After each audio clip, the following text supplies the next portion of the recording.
Sumatera, Jawa, Kalimantan, Sulawesi, Papua. 5 pusat di Indonesia ini. Oh, ada yang lain? Pak Heri 50. Selain yang berseberangan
Indonesia, sehingga pulau-pulau itu sebagai sumber daya alam yang harus kita pertahankan dan harus kita lestarikan. Selanjutnya bisa merisani ke saya apa itu budaya positif. Nilai-nilai yang diakui dan diterapkan oleh kelompok dalam jangka waktu tertentu sehingga menjadi suatu kebiasaan budaya positif dibuat melalui kesepakatan bersama antara guru dan siswa. Sehingga budaya positif itu kesepakatan antara guru dengan siswa yang sudah terjadi dalam jangka waktu. Selanjutnya, poin pada budaya positif. Ini ada 6 poin. Yang pertama, disiplin positif dan nilai kebajikan universal. Jadi kebajikan yang diterapkan secara positif. Yang kedua, teori motivasi, hukuman dan pembelajaran. Yang ketiga, keyakinan kelas, kesepakatan kelas, keyakinan. Tadinya kesepakatan kelas sekarang diubah menjadi keyakinan kelas. Yang keempat, kebutuhan dasar manusia. 5 posisi kontrol guru, berarti muatan keempat dan kelima itu. Yang terakhir, segitiga restitusi. Itu untuk penanganan siswa. Selanjutnya, disiplin positif itu maksudnya dalam rangka menciptakan lingkungan positif. Salah satu strategi yang perlu kita tinjau kembali adalah penerapan disiplin di sekolah kita. Nanti diprodukasikan dengan yang baru. Selanjutnya, apakah telah efektif di peraturan di sekolah kita? Apakah masih efektif atau masih perlu ditinjau kembali? Berikut apa yang menjadi pendorong pelaksananya disiplin di sekolah kita. Jadi seperti ini. Kita punya aturan, nah aturan itu masih efektif. Terus nanti apakah masih perlu ditinjau kembali, diperbaiki? Terus yang menjadi untuk perbaikan peraturan. Selanjutnya, menurut pandangan di belajar di tentang disiplin. adalah bahwa untuk mencapai kemerdekaan atau kualitas pendidikan, untuk menciptakan murid yang merdeka, syarat utamanya adalah harus ada disiplin yang kuat. Disiplin yang dimaksud adalah disiplin diri dan memiliki motivasi internal. Jika kita tidak memiliki motivasi internal, maka kita membutuhkan pihak lain untuk mendisiplinkan kita. Jadi, disiplin itu dimulai dari diri kita. Yang kedua, adapun definisi kata merdeka menurut Ki Hajar Dewantara, yaitu merdeka itu jawabannya rumah informasi pantai ibu umat kuwoso mandiri riyombo. Artinya merdeka itu tidak hanya lepas dari pemerintah, akan tetapi juga cakap buat pemerintah dirinya sendiri.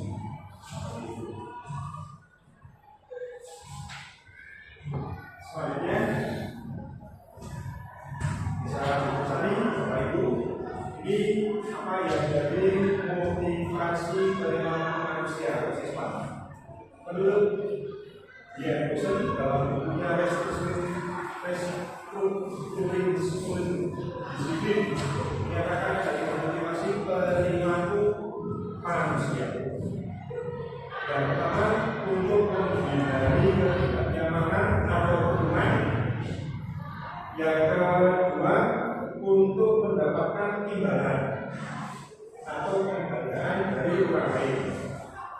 Yang ketiga, untuk menjadi orang yang mereka inginkan dan menghargai diri sendiri dengan nilai-nilai yang mereka. Itu motivasi perilaku manusia atau dalam hal ini siswa. Untuk keyakinan kelas, mari kita observasi mengapa keyakinan kelas. Yang tadi saya sampaikan, mengapa tidak peraturan kelas saja. Jadi kalau keyakinan kelas itu butuh kesepakatan antara siswa dengan guru. Kalau keyakinan kelas ini ada aturan seperti ini, harus kalian seperti. Kalau keyakinan kelas siswa pemerintah, kalau peraturan kelas hanya guru yang sekolah besar yang selanjutnya, keyakinan kelas lebih mendisiplinkan. Ya, secara diri keyakinan seseorang akan lebih memotivasi seseorang dari tubuh dari dirinya sendiri. Seseorang akan lebih tergerak dan bersemangat untuk menjalankan keyakinannya daripada hanya sekedar mengikuti serangkaian peraturan tertulis tanpa makna. Murid pun demikian, mereka perlu mengembangkan dan memahami arti sesungguhnya tentang peraturan tadi. Apa nilai-nilai kebajikan dari peraturan tersebut? Nilai-nilai kebajikan yang terdapat dalam keyakinan kelas antara lain keadilan, ada keselamatan, tanggung jawab, kejujuran, rasa syukur, lulus hati, berprinsip, terus sampai dengan keamanan dan lain itu kita sebagai muslim. Kebutuhan dasar manusia. Jadi bukan ini sebagai romantik saja, bahwa romantik dulu marilah kelas ABCD kita timur, tapi inilah salah satu murid dijelaskan namanya beberapa anak di kelas bawah masing-masingnya menentukan bodi dan selalu yang seringkali meminta bekal makan siang mereka terpaksa mencari. Jika ada situasi seperti itu, apa yang akan Anda lakukan? Menurut Bapak Ibu, kira-kira apa alasan bagi Islam tadi? Apa dilakukan? Mohon ini dicermati. 1 menit nanti saya minta jadi seperti ini Bapak Ibu, nanti mohon tanggapan dari Bapak Ibu. Yang pertama ini seperti ini, jadi gambar paling kelas 2A sedang bingung menghadapi salah satu muridnya, yaitu Doni.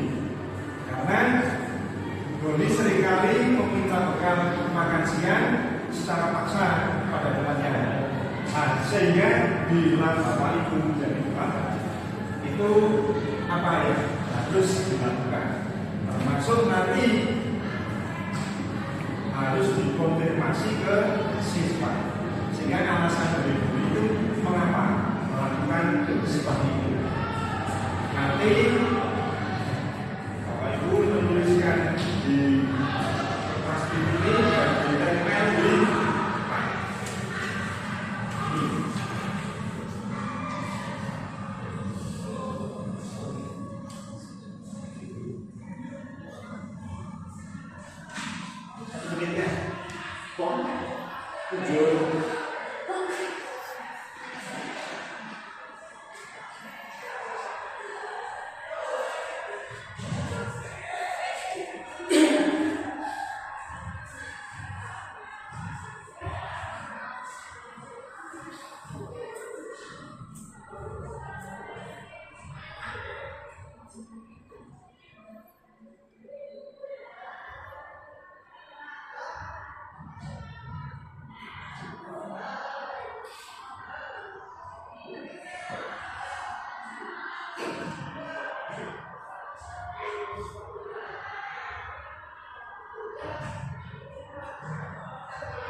bisa ditempel bagian juga.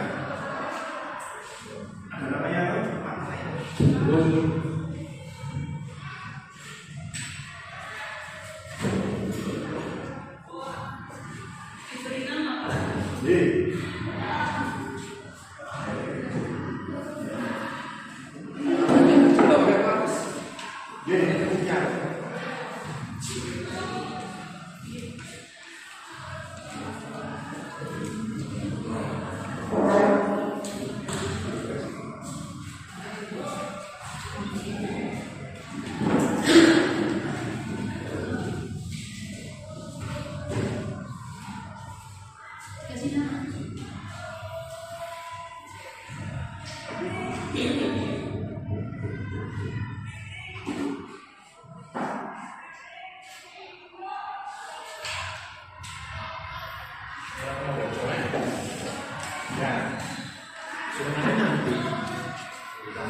Nah ini sudah komplit, sudah 10 tidak saya baca semua, nanti baca semua terus nanti mohon pahami. Yang pertama, memanggil Doni secara individu dan menanyakan alasannya, kemudian memberikan masukan. Yang kedua, mungkin tidak dibawahi bekal dari rumah. Ini dari Bu Dewi.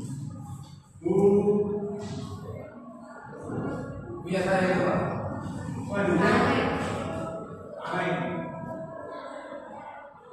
Dari keluarga bahwa Doni malas membawa bekal. Ini setelah dikonfirmasi ke Doni. Terus yang kedua, pada bila seorang seperti polisi kebawah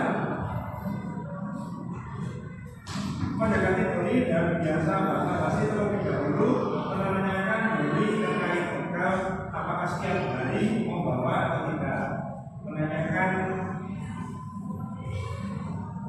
akibat keluhan kebutuhan yang baik. Jadi paling sudah menanyakan Doni, maka setiap hari memberikan atau tidak, dan ini dari keluarga ternyata dari keluarga yang selanjutnya Doni ditanya ini dari Pak Heri, mengapa melakukan obat itu kemungkinan Doni tidak bermaksudkan bekal keamanan. Ini dari Pak Heri.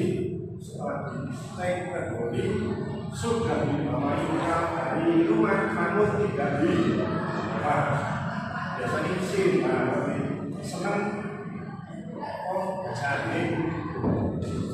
Terus Bu Susi yang akan saya lakukan bersama dengan anggota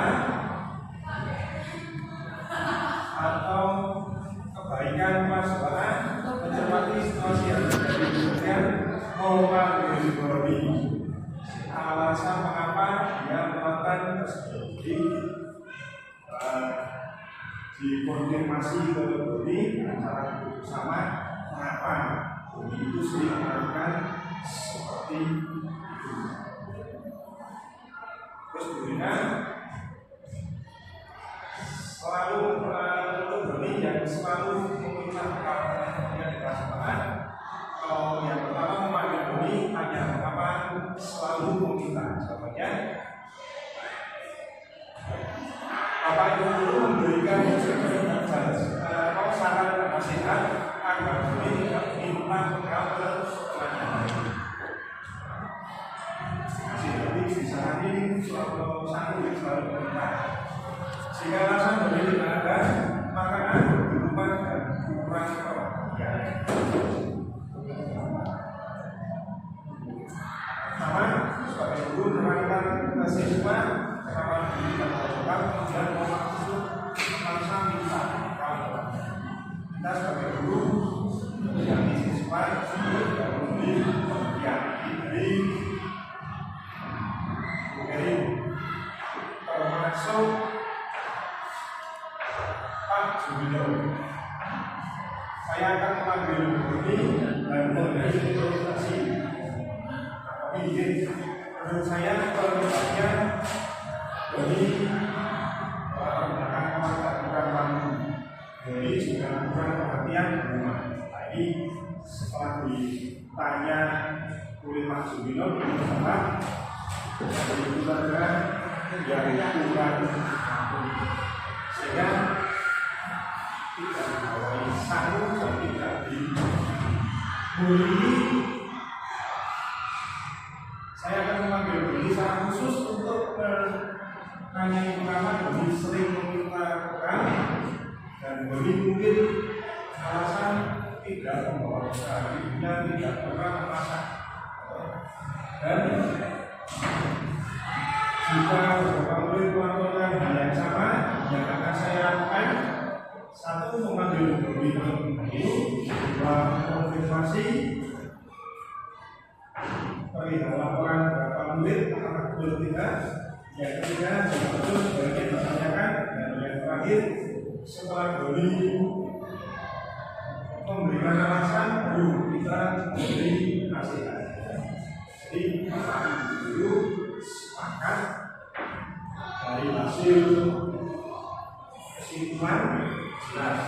Kesimpulan nanti berdampak pada siswa, alasan siswa atau Doni ini seperti apa, lalu bisa melakukan tindakan, mau dinasihati atau mau diberi masukan seperti apa tadi. Itu sudah pas sekali jadi mengedepankan murid berpihak kepada murid dalam penanganan kasus ini.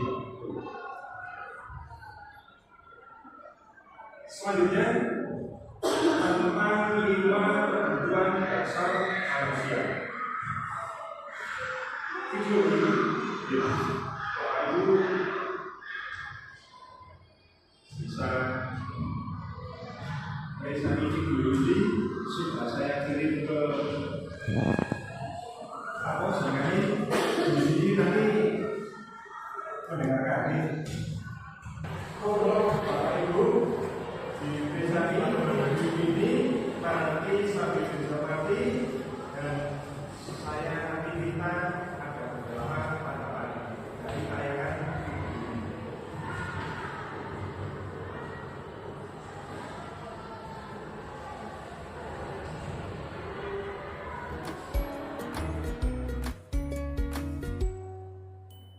Salam dan bahagia Ibu dan Bapak guru hebat. Untuk membangun budaya sekolah yang positif dengan lingkungan yang aman dan mendukung murid untuk menjadi pribadi yang berdaya, seimbang, dan bahagia, salah satu upaya yang dapat dilakukan oleh guru adalah memahami kebutuhan dasar yang mendasari perilaku murid. Pada video kali ini, kita akan membahas tentang 5 kebutuhan dasar manusia.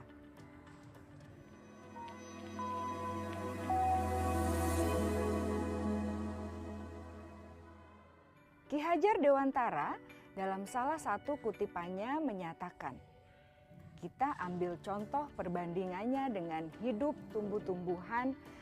Seorang petani dalam hakikatnya sama kewajibannya dengan seorang pendidik yang menanam padi misalnya. Hanya dapat menuntun tumbuhnya padi.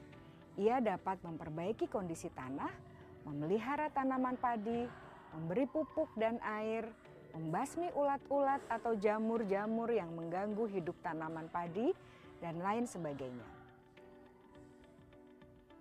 Ketika guru memahami kebutuhan apa yang mendasari perilaku murid, dan guru berusaha menuntun dan mendukung murid dalam memenuhi kebutuhannya secara positif, pada hakikatnya guru tersebut ibarat seorang petani yang sedang berusaha memahami kebutuhan masing-masing tanaman. Dan ia berusaha memenuhi kebutuhan tanaman tersebut agar dapat tumbuh dengan subur dan maksimal. Dr. William Glasser, seorang psikiater dari Amerika Serikat, menyatakan bahwa seluruh tindakan manusia memiliki tujuan tertentu, yaitu memenuhi kebutuhan dasarnya. Ketika kelima kebutuhan dasar telah terpenuhi secara memadai, maka murid akan tumbuh dengan seimbang dan bahagia. Sebaliknya, ketika kebutuhan dasar tidak terpenuhi dengan baik, maka seseorang akan mengalami emosi negatif seperti bosan, sedih, dan kecewa. Bahkan mereka dapat melakukan perbuatan yang bertentangan dengan nilai-nilai kebajikan atau melanggar peraturan. Dengan kata lain, perilaku buruk seseorang biasanya adalah respons dari kebutuhan yang tidak terpenuhi. Namun, mereka tidak tahu cara untuk menyampaikannya. Ada 5 kebutuhan dasar manusia menurut Dr. William Glasser, yaitu Yang pertama, kebutuhan untuk bertahan hidup atau survival. Yang kedua, kebutuhan untuk merasa diterima atau love and belonging. Yang ketiga, kebutuhan akan kebebasan atau freedom. Yang keempat, kebutuhan akan kesenangan atau fun. Dan yang kelima, kebutuhan akan penguasaan atau power.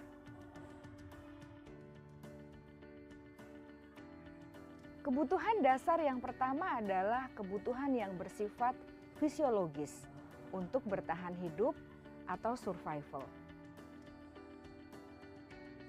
Misalnya, kesehatan, rumah, dan makanan. Kebutuhan biologis sebagai bagian dari proses reproduksi, termasuk kebutuhan untuk tetap bertahan hidup. Kebutuhan untuk merasa aman juga termasuk dalam kebutuhan ini.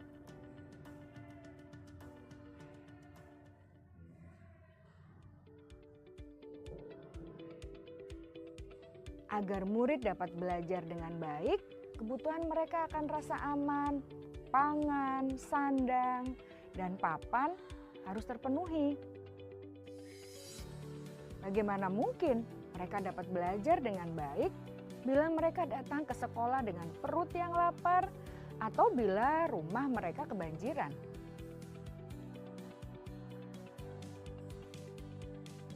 Setelah kita mengetahui kebutuhan pertama yang sebagian besar bersifat fisiologis, mari kita lihat kebutuhan kedua sampai kelima yang semuanya berhubungan dengan psikologis. Mari kita lihat kebutuhan yang kedua, yaitu kebutuhan akan perasaan diterima oleh kelompok atau komunitasnya, atau kebutuhan love and belonging. Kebutuhan ini meliputi keinginan untuk tetap terhubung dengan orang lain seperti teman, keluarga, teman kerja, dan kelompok di mana kita tergabung. Setiap murid ingin menjadi bagian yang berharga dari kelas dan juga sekolah. Mereka juga ingin diterima oleh orang lain dan kelompoknya. Bahkan, murid yang terlihat paling cuek pun jauh di dasar hatinya pasti ingin merasa diterima. Sebagai guru, seharusnya kita dapat menerima murid kita apa adanya, sesuai dengan kodratnya. Karena setiap murid adalah unik.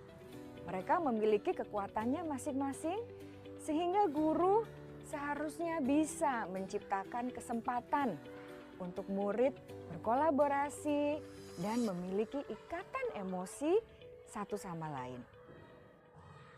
Murid-murid yang memiliki kebutuhan yang besar untuk merasa diterima, biasanya mereka belajar karena suka pada gurunya, dan mereka juga suka bekerja dalam kelompok.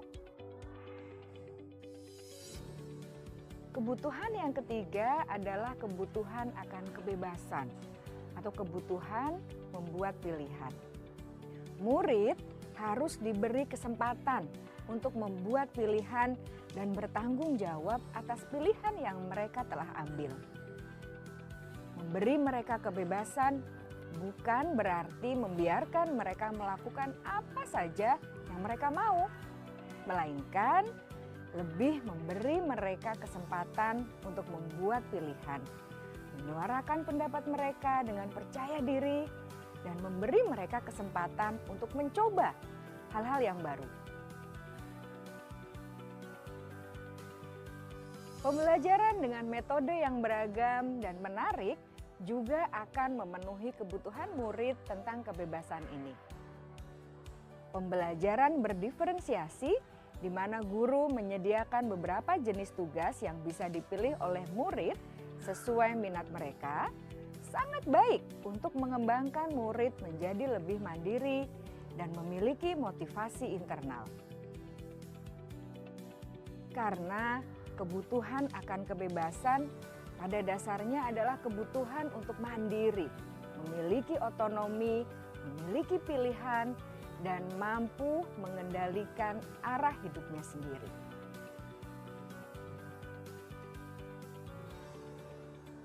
Kebutuhan yang keempat adalah kebutuhan akan kesenangan. Bayangkan Bapak Ibu, hidup tanpa rasa senang. Betapa menyedihkannya. Glasser menghubungkan kebutuhan akan kesenangan dengan belajar. Jangan sepelekan kebutuhan murid untuk merasa senang di kelas.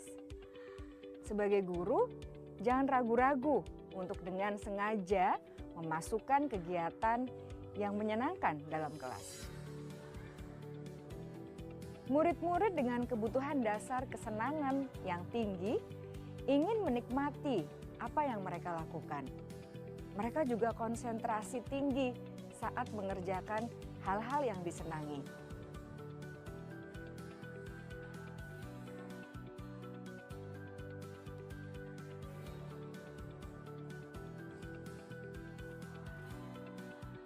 Kebutuhan yang kelima adalah kebutuhan akan penguasaan. Setiap murid memiliki kebutuhan untuk merasa kompeten, menjadi terampil, diakui pencapaian dan keterampilannya, didengarkan, bisa membuat dampak dan pengaruh, dan memiliki rasa harga diri. Mereka sebaiknya diberi kesempatan untuk membuat keputusan tentang hal-hal yang penting dalam hidupnya dan tidak merasa dikontrol oleh sistem sekolah. Pada murid yang telah menginjak usia remaja, seringkali mereka merasa tidak memegang kendali atas kehidupannya sendiri, karena guru kerap kali berpengaruh dalam mengambil keputusan. Murid-murid yang memiliki kebutuhan dasar akan penguasaan yang tinggi biasanya selalu ingin menjadi pemimpin. Mereka juga suka mengamati sebelum mencoba hal-hal yang baru. Mereka juga perfeksionis dan merasa kecewa bila melakukan kesalahan.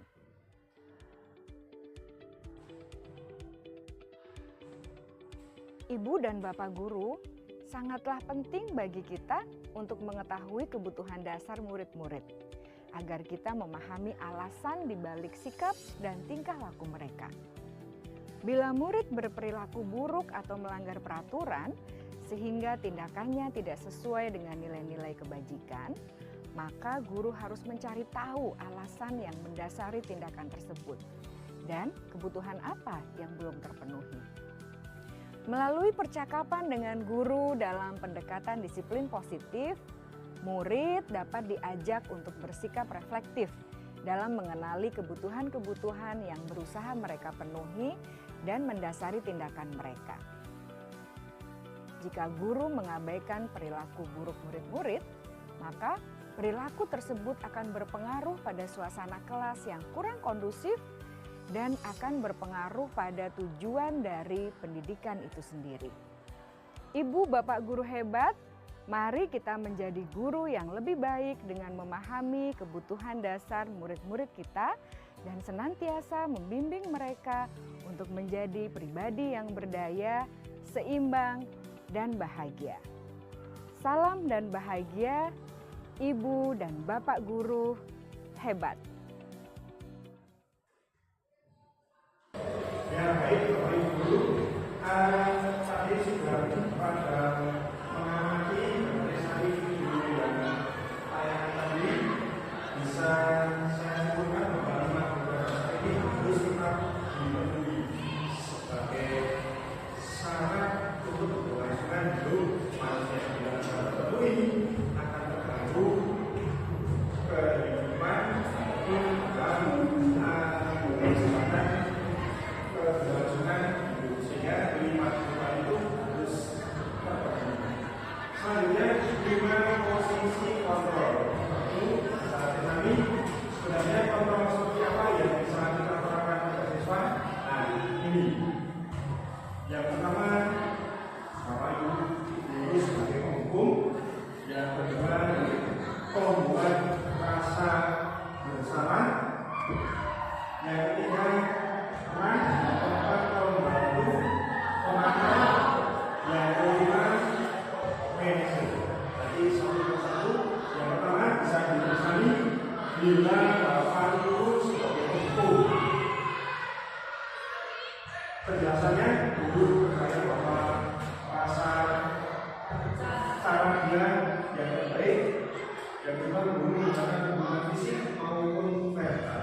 Contohnya, jadi bahwa ini harus atau dalam perkataannya selalu pasti aku yang terakhir, selalu kelihatannya atas kalau kita salah.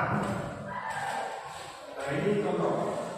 Yang kedua, hubungan rasa bersalah.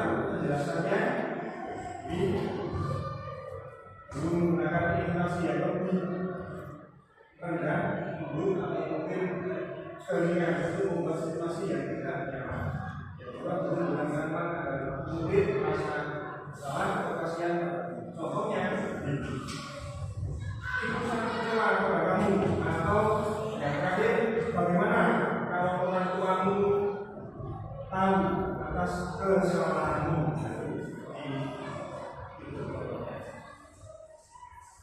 Bila Bapak Ibu sebagai teman, penjelasannya menggunakan persuasif dan tindakan suara juga, suara ramah untuk mengontrol murid, menggunakan mempunyai hubungan baik dengan murid. Contohnya, kalimat sebenarnya, ayo belajarlah lebih cepat, atau ya sudah, kali ini tidak apa-apa. Dimaafkan dan bantu bereskan agar sampai lanjut sebagai komando. Guru selalu mengawasi murid dan tidak sesuai dengan peraturan sekolah dan konsekuensi. Yang kedua, menggunakan catatan dan perhitungan dari masyarakat sebagai bukti atas perilaku harus. Contohnya seperti ini. Peraturannya apa? Apa yang telah kamu lakukan? Konsekuensinya itu sebagai komando. Yang terakhir, guru sebagai manajer. Guru mendukung murid untuk menemukan solusi atas permasalahan sendiri. Guru mempersilakan murid memperbaiki kenalnya sampai dengan guru menggunakan restitusi untuk mengajak murid mengalami sadar dalam memperbaiki kesalahannya. Dan kalimat lain. Bila manajer apa yang ditanya ini atau apa rencana kamu untuk memperbaiki? Restitusi, maksud dari restitusi adalah proses menciptakan kondisi bagi peserta didik untuk memperbaiki kesalahan mereka sehingga mereka bisa kembali pada kelompok mereka cara yang lebih baik. Setelah dikonfirmasi disediakan solusi, siswa kembali ke kelas ke kelompoknya. Ini segitiga restitusi. Satu, stabilkan identitas.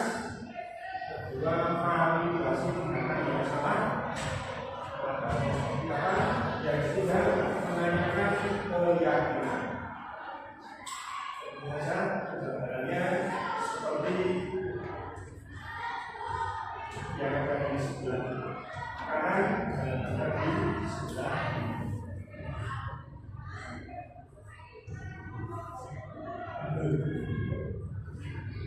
ciri-ciri restitusi. Ini bisa Ibu cirinya restitusi bukan untuk menebus kesalahan, tapi untuk belajar dari kesalahan. Yang kedua, restitusi memperbaiki hubungan.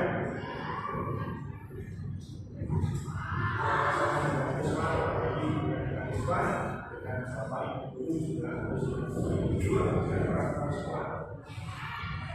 Yang ketiga, restitusi adalah tawaran, bukan paksaan. Yang keempat, restitusi menuntut perubahan ke dalam diri. Lima, restitusi mencari hubungan dasar yang berdasarkan tindakan. Enam, restitusi diri adalah cara yang paling baik. Tujuh, restitusi fokus pada karakter, bukan tindakan. Yang terakhir, restitusi menguatkan. Ini ciri-ciri restitusi. Bapak Ibu, menikmati tayangan video ini. Nanti di tayangan ini ada praktek segitiga restitusi, adalah contoh-contoh kasus. Dan di tayangan ini sudah ada guru berposisi sebagai apa. Nanti Bapak Ibu tinggal menikmati dan menanggapi apakah sudah sesuai atau cocok dengan tayangan yang ada di video ini. Posisi sebagai 5 guru kontrol. Jadi segitiga restitusi terhadap 1 murid di sekolah.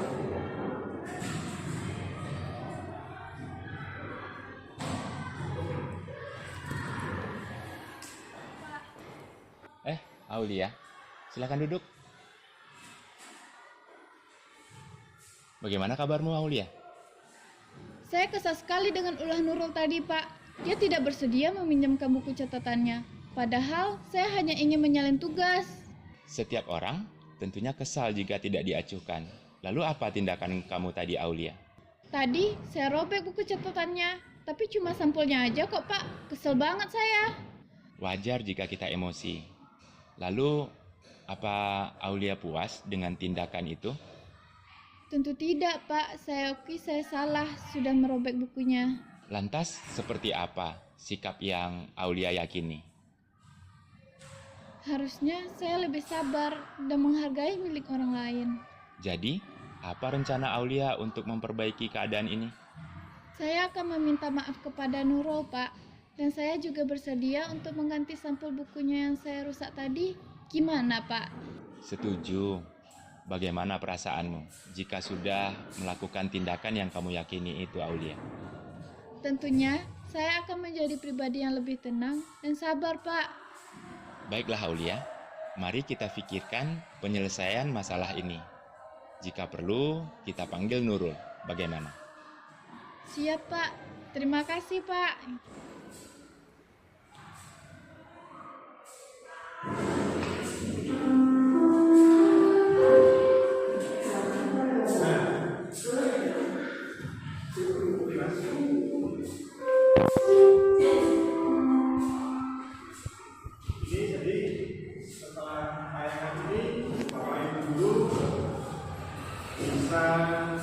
Mengamati dari video termasuk di segitiga restitusi, Bapak Ibu bisa memposisikan diri apakah ini sudah cocok dengan yang ditanyakan.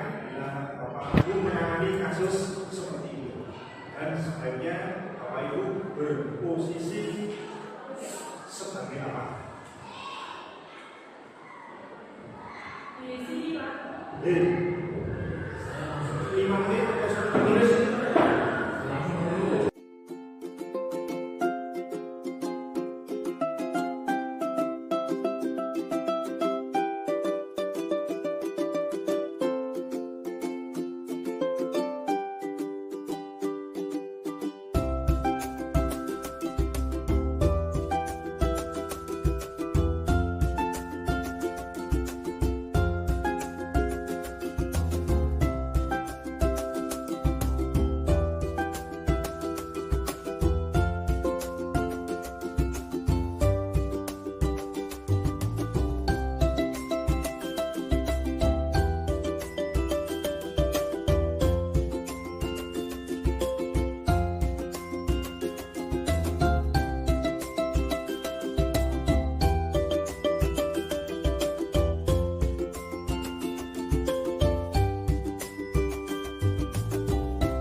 Terima kasih kepada Pak Andi telah menyampaikan materi hari ini dengan sangat baik. Materi yang dipaparkan tentang budaya positif. Hal ini sangat relevan dengan nilai-nilai yang dikembangkan tersebut. Ternyata budaya positif tersebut akan lebih bermakna apabila diberi melalui kesepakatan antara siswa dan guru. Dengan adanya kesepakatan itu, kebiasaan nilai positif akan melakukan dan berkembang dengan optimal. Saya mendapatkan banyak pencerahan setelah mendengarkan pemaparan ini. Pertama adalah dengan tentang adanya 6 poin dalam budaya positif. Berdasarkan poin positif, kita sebagai guru dapat mengambil kebijakan saat menghadapi siswa yang bermasalah atau yang membuat masalah. Dari contoh yang ditayangkan, saya menjadi mengerti bahwasanya kesalahan yang dilakukan oleh siswa sebenarnya dapat ditelisik lebih jauh. Kita tidak boleh serta-merta memvonis bahwa siswa bersalah. Sebelum ini, saya selalu menempatkan diri seperti seorang hakim yang menghadapi terdakwa. Ternyata apa yang saya lakukan itu belum sesuai dengan tindakan yang seharusnya saya lakukan. Berikutnya tentang restitusi.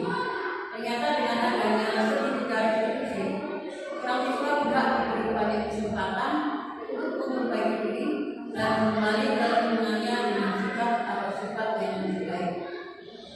Dan semoga setelah pemaparan ini, kita sebagai guru dapat menjadi teladan bagi siswa, khususnya dalam menerapkan budaya positif di sekolah ini. Dan semoga kita sebagai guru dapat menjadi lebih bijaksana dalam menghadapi siswa yang bermasalah. Demikian Pak Is, apa yang saya sampaikan pada kesempatan ini. Ya, terima kasih sekali Bu Juli dan Bapak Ibu yang telah mengikuti video pembelajaran saya ini.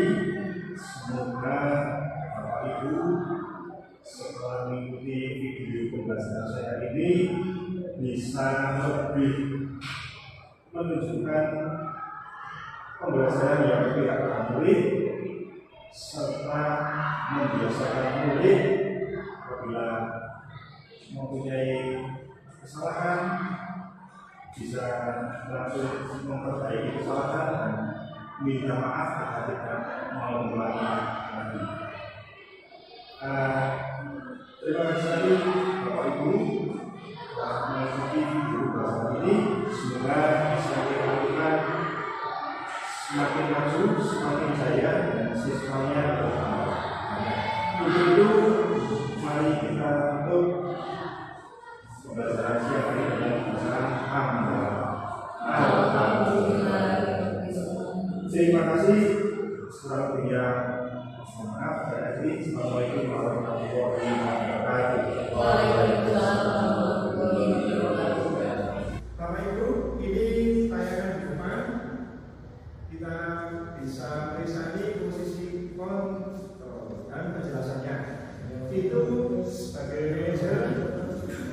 Terus penjelasannya bila Bapak Ibu berposisi sebagai manajer, pertama dulu murid untuk menemukan solusi atas permasalahannya sendiri. Jadi mengenali masalahnya sendiri. Yang kedua, guru mempersilahkan murid mempertanggungjawabkan perilakunya.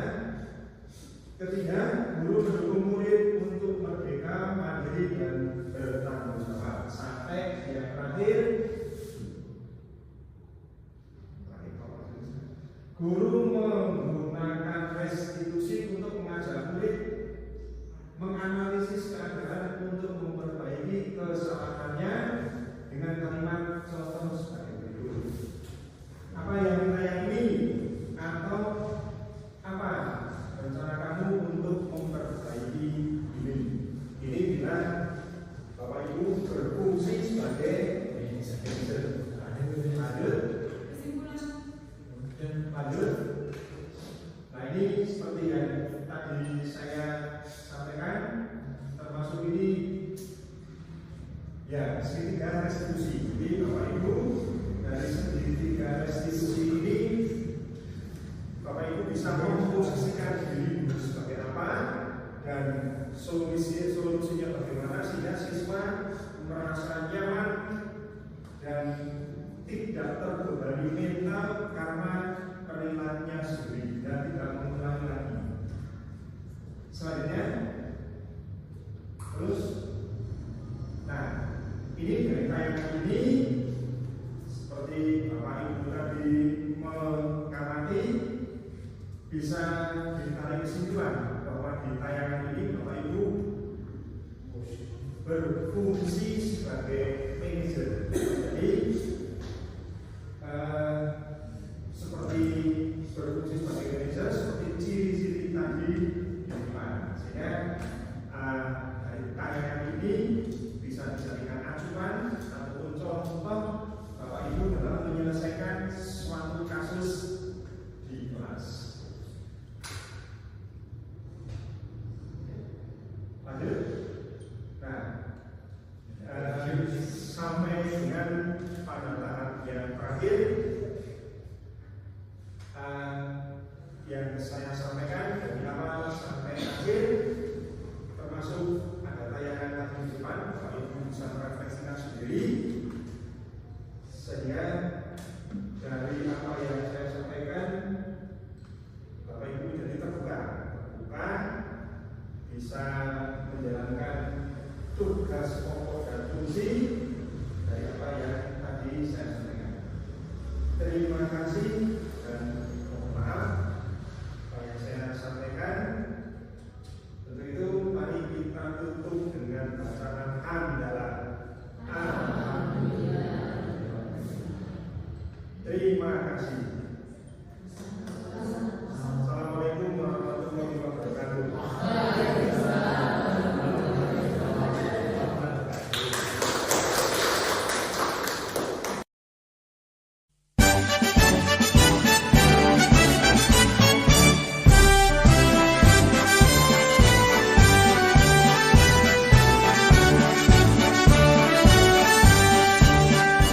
Bulatkan tekad, kuatkan hati, negeri ini memanggilmu kawan. Belajar, bergerak, berbagi untuk negeri, guru penggerak majukan pendidikan.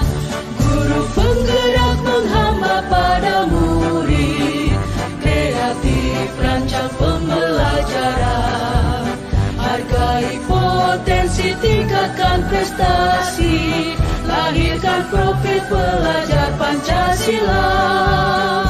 Belajar, bergerak, berbagi untuk negeri, kita menjalin kolaborasi. Belajar, bergerak, berbagi untuk negeri, demi bakti pada Ibu Pertiwi.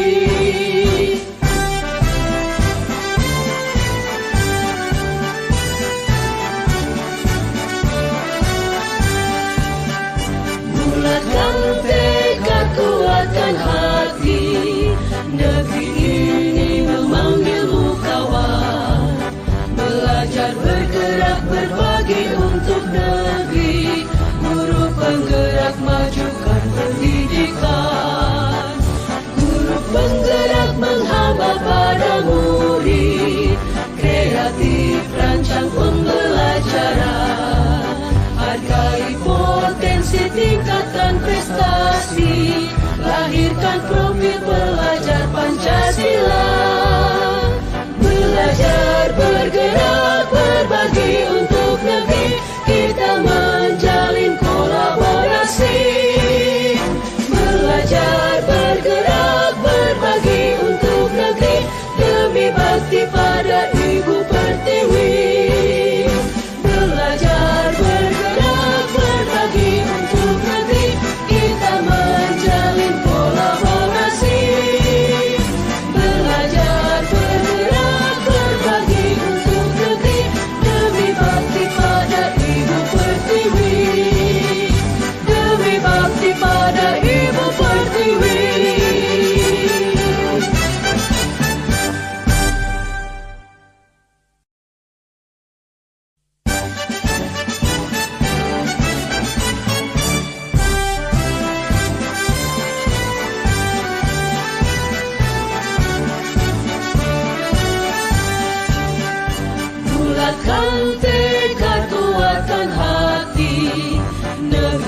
ini memanggilmu kawan. Belajar bergerak berbagi untuk negeri, guru penggerak majukan pendidikan. Guru penggerak menghamba pada murid, kreatif rancang pembelajaran. Hargai potensi, tingkatkan prestasi, lahirkan profil pelajar Pancasila. Belajar bergerak berbagi untuk negeri, kita menjalin kolaborasi. Belajar bergerak berbagi untuk negeri, demi bakti pada ibu